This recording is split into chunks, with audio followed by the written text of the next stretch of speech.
So the member for Hughes. Thank you, Deputy Speaker. I'm pleased to rise to speak on the amendments moved by the member for Deakin. And I'll start by confirming that it's my intention to vote for the bill. My electorate came back and voted 58% yes, 42% no, and therefore I'll be voting yes to the substantive bill. However, Deputy Speaker, there are some concerns that I have with the bill, and there also are some concerns with the member for Deakin's amendment. My concerns, Deputy Speaker, go to the Australian Government Attorney-General's Department's list, a website which is titled Finding a Marriage Celebrant. Currently, that lists 3 separate categories that someone can go to. The first one is Commonwealth-registered marriage celebrants who perform civil ceremonies. The second category is Commonwealth-registered marriage celebrants who perform religious ceremonies for independent religious organisations. And the third category is a list of ministers of religion of recognised denominations who perform religious ceremonies.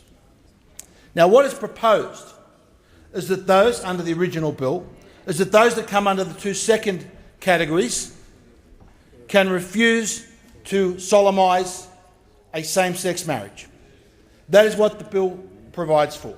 It also provides for those that are in the first category, which is Commonwealth-registered marriage celebrants who perform civil ceremonies, to elect to opt out. That will enable them to also refuse to conduct a same-sex marriage wedding. Now, my concern, Deputy Speaker, is that the government should keep any list on any subject that lists people with a minority view, no matter what that may be. Deputy Speaker, we live in a society today where there is increasing intolerance against people with minority opinions.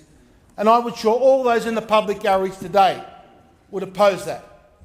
We want to live in a society where people are able to express their differences, that are able to say they disagree with mainstream opinion, and to do so without fear of harassment or with threats. But what this bill does, it creates a separate category that would list Commonwealth-registered marriage celebrants who will perform same-sex marriages and those who won't.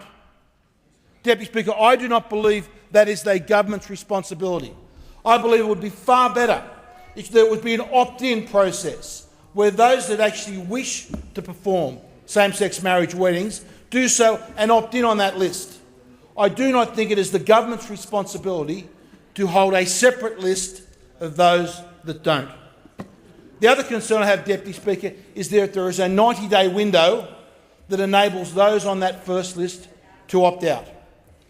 One of the most important things when we talk about freedom of religion is freedom to change one's religion throughout their life, to change their religious beliefs over time. This bill only allows a 90-day window for someone to decide to opt out onto another list. People, Deputy Speaker, must have the right in our society to change their religious beliefs over their life. And that, Deputy Speaker, is something that the 90-day window does not allow. Deputy Speaker, I know that these issues are not going to be addressed by this bill or under this amendment, but I would encourage that the review by the Honourable Philip Ruddock, the former member for Barara, seriously considers these issues. We want to make sure, Deputy Speaker, that people in this society are not subject to any form of vilification because they hold opposing views to their fellow Australians. And my fear, Deputy Speaker, is that what is proposed under this bill will create that opportunity for those that have different opinions on same-sex marriage, that are civil marriage celebrants and do so for a religious reason. Deputy Speaker, I will leave my remarks there, and I hope that all members of the House would give consideration in the future to this list. It is not the government's job to have separate lists of people that hold minority opinions on any single subject.